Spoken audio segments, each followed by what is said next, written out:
Okay, guys, since I recorded an audio recording, my neighbors, so I stay in some apartments. I was about to say the name, but I don't want my family coming over there. Chances are they already know where I live anyways, because they're part of the gang stalkers. But I was in the house about to do this video, but I got distracted because I was laughing at other videos. But it was time for me to do a series of videos. So I said, since these people gang stalked and tried to make something smell like it's burning so I can leave the house, thinking that they trying to start a fire and then call the firefighters to actually make a real fire. And how I know they was playing is because right when I was getting up by the door, I heard a man out the door say, smell like something's burning. And then he wasn't out there when I opened the door. When I pushed my son's stroller, my son is asleep. Thank God he's still asleep right now. So I said, since I brought my ass out here, and it's kind of cold right now. It's probably like maybe 50 or 40 some degrees outside. Because it's getting in the fall season, and at night it gets pretty cold outside. But I don't care about that because they've been slamming their door and everything, and they saw that that wasn't working. So they did something, I'm just going to say, at the Cornerstone Apartments. And my next door neighbor in 212, they always going outside when I go outside, and they try to talk to my son and not me. And I know the dude, he gonna wind up getting slapped the fuck up. You keep trying to speak to my son, and then like always follow where we're following. If I do something like I spray some bear mace or something, don't be looking crazy. Because if I already said, if they try to mess with my door, I'm going to go over there and mess with their door. Like, because they keep slamming the door. I said, them slamming the door is not doing anything to me. That's their business. But if you come over here messing with my door and kicking it or trying to slam or bump up against it, then you're inviting me over to your door. So what they did not long after that, all of a sudden, it's like they made some electrical type of burning smell. And then when I went out, the crazy thing is, after that person said it smelled like something's burning, and they went somewhere else. Usually by now somebody been and called the fire trucks. But how I know they're gang stalking is because like earlier a police officer was just creeping around the corner around the block next to this Baptist church on Northeast 7th and whatever the street is. And he was just like standing in the dark, and then I walked towards him. Next thing you know, he decides to walk towards me because I guess he saw that I saw him. Let me turn the car on. Turn the heat on too, just to keep the battery running because I have the lights on. But yeah, and a white car pulled up next to me and just parked the car and sat outside. And then another white Tesla with one headlight, a brand new Tesla with one headlight.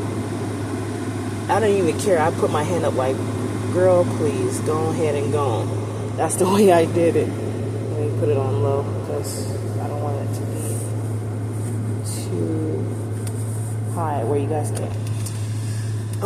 So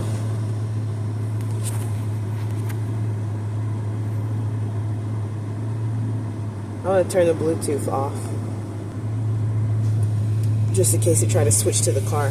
So I apologize if this video winds up being a little long, but I was trying to get into this part. So I said, since they got me outside, and it's like, I think 1 something in the morning. Yeah, it's 1:50. It's like 2 o'clock in the morning. But I was awake anyways, and I wasn't sleepy because this actually gave me the more energy I needed to do this. So I feel like now is the time, because I was being told to wait to share some of this information.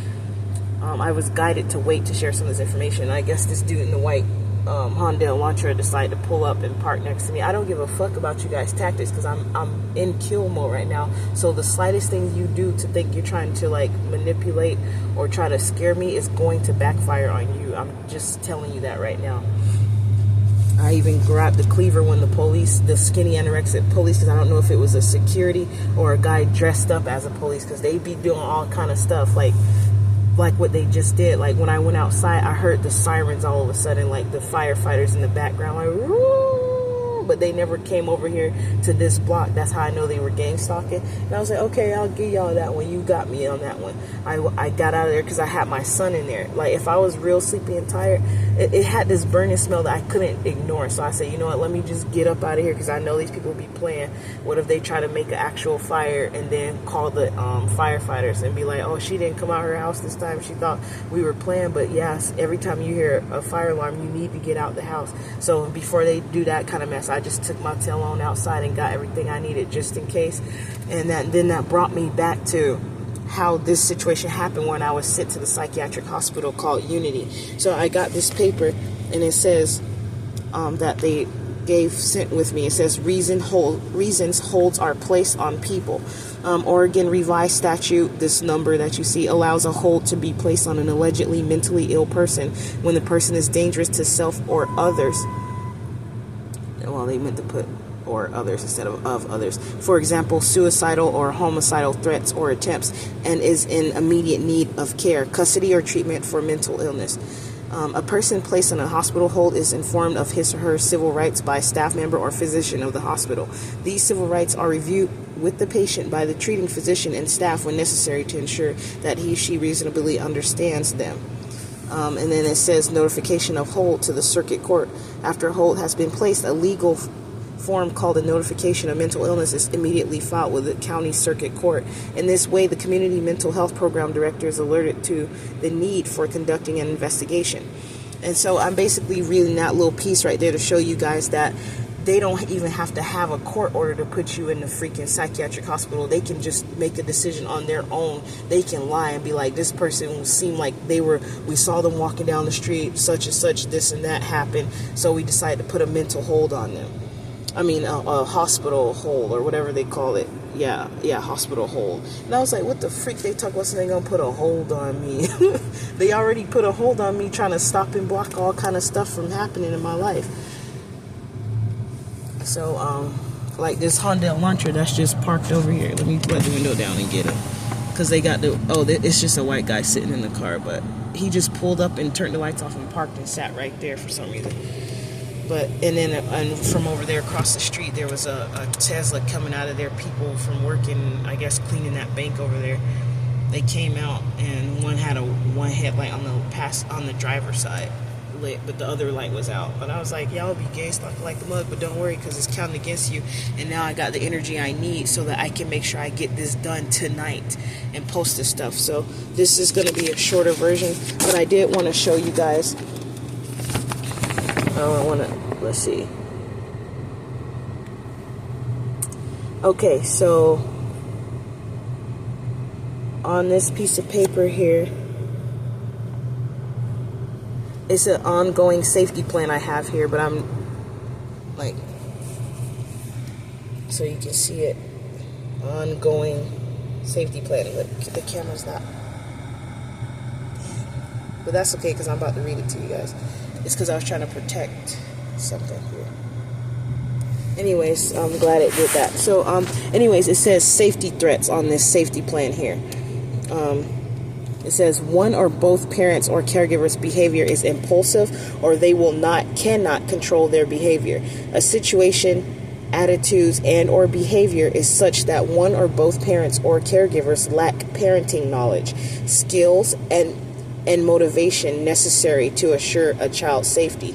And they just put this shit on here based off of what the police told them, based off of what they seen, because the police was in on the shit the whole time when these people were harassing me in the apartments, like down the street, one block to like 1 or 2 blocks over to the right from this street where I'm at right here, Northeast 7, and the next street, that's either Multnomah or Asalo Street. I can't remember which one it is, one of the two. But it's the Louisa Flowers apartments. But anyways, they just said that because they ignored me what I was saying. That was a manipulation right there, because they was trying to force a situation anyways.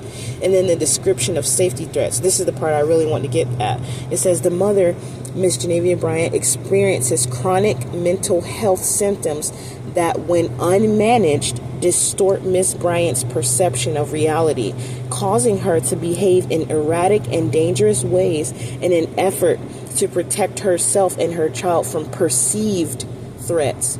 This negatively impacts Miss Bryant's ability to safely parent her baby boy, Royal, my son.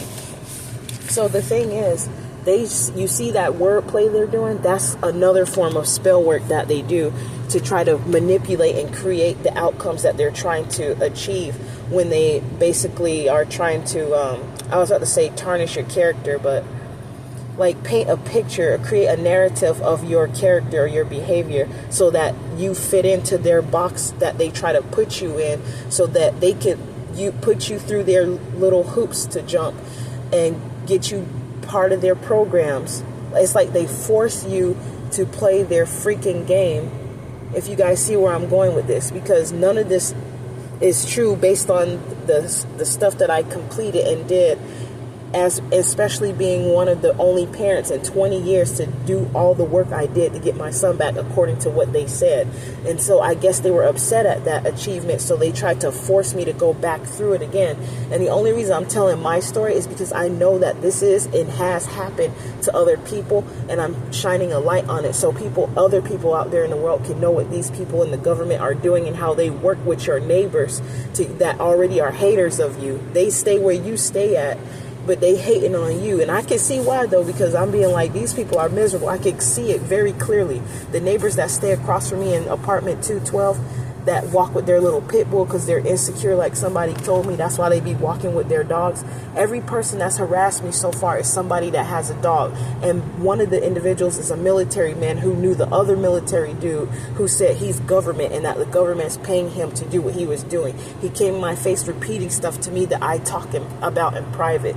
Like he'll basically repeat stuff that I was recently talking about, like saying he's Cherokee and saying that's basically, so you mean to tell me that's a grown man in that baby's body, because I said something about, on a spiritual level, my son being one of my ancestors that reincarnated. And so they mock you basically because they listen to and watch you every step of the way, and that's how they orchestrate certain things. I told them that this stuff is about to backfire. Now I'm about to make the video showing the emails. I said I'll go back in now, since y'all want to do this. I'll be in my car private while y'all listen to me in my car, and I'll get this done, and then I'll go back upstairs in the house with the cleaver out ready to get one of y'all in case you think you finna be slick, since you keep sending MFers around me at night. I ain't finna trust not now one of you. Don't put your hands on me. I don't gotta put my hands on you. And I'm not afraid of you thinking that you got a gun. I'm not afraid of a gun either, because I know who's on my side. And I'm also not afraid to die. Basically, I'm not afraid of death. I'll accept my time when it comes, when God says it's time. So yeah, that's all I want to show for right now, y'all. But I did also want to say, let me read something else. This is a safety plan they had created. I think that's all I need to say on here, but they created an ongoing safety plan.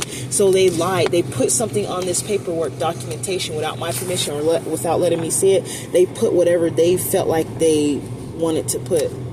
Maintain housing through a FUP voucher and grants from Greater New Hope.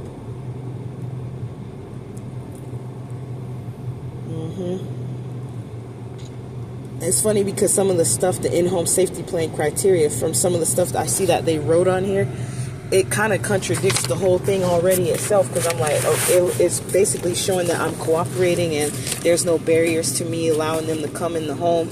They choose people that they kind of, I see it, one thing that they do, they try to scare you with the process of what's going on.